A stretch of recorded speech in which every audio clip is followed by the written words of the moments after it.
In this video, I'm going to show you how I make this 2009 Kia Rondo look cool using only my phone and this very cheap gimbal.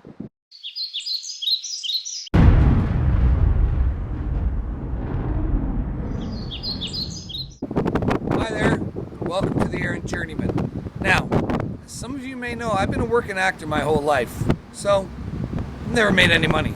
As a result, I've never had a cool car. But that's all about to change, as my iPhone and this gimbal make this car look epic.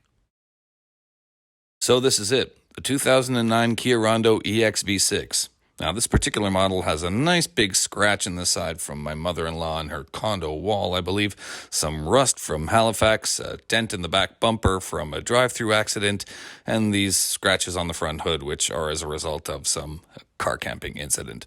And yeah, the front seats are pretty much done. So, if I can't have an epic career and drive epic cars, I'm going to turn this car into an epic car. Using only my iPhone 11 and this ZHIYHN cheap gimbal that I found on sale, I'll leave a link below in the description. Let's do it. So I started off with gimbal move number 1, the establisher. I kept my camera low, tried to stay as steady as possible and keep it in frame. As you can see, it didn't quite end up the way I was hoping.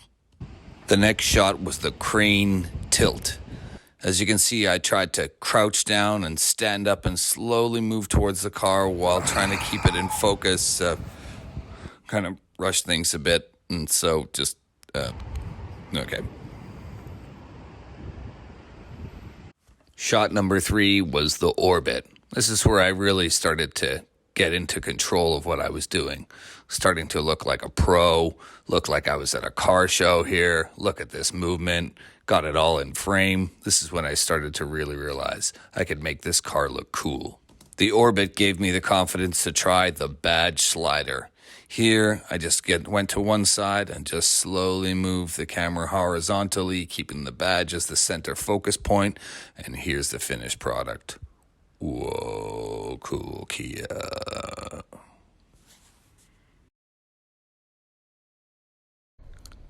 Next, I needed to show everyone how sick this interior looks, so I moved on to the interior pull-out shot.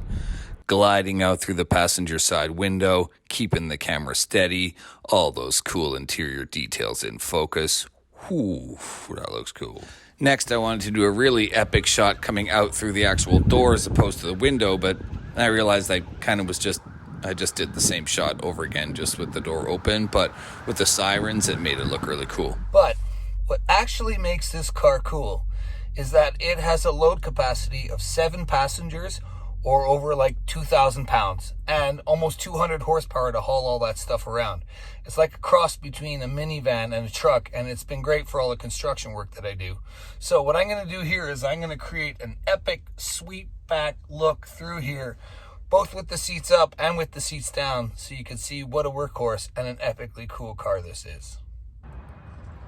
In order to get this epic pull back to look seats up down shot, what I actually had to do was take a painter's pole from the garage, and then I had clips and I clipped them on to the painter's pole there and tried to get the shot as best I could. No, but here this time I really did it, and I slowly pulled back, tried to the clips not to bounce off the chair, not to bounce off the roof. Oh yeah, epic looking, epic looking.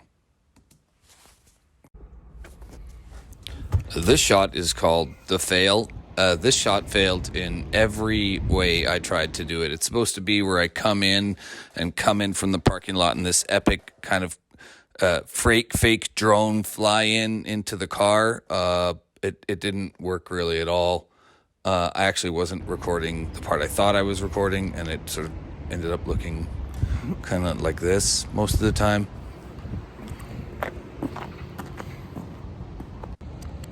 Yep, and then so this is actually in reverse of me setting up the shot. I turned it around and reversed it so I could try to get it to look like a fake drone going on, and it didn't fly, failed. It did not fly in the window. Oh, God.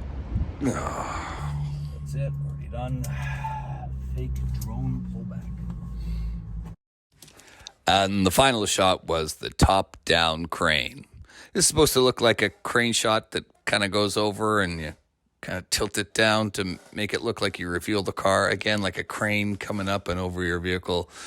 I was getting really tired at this stage, but I got it in the cans. This is the crane down. You just kind of keep it focused and try and keep it in your shot as you walk backwards and try and figure out why your gimbal doesn't stay focused on the subject. Here we go. I'm done. So those are all the shots I used. That's how I got them. So now let's edit them together and turn it into an epic video for this epic car.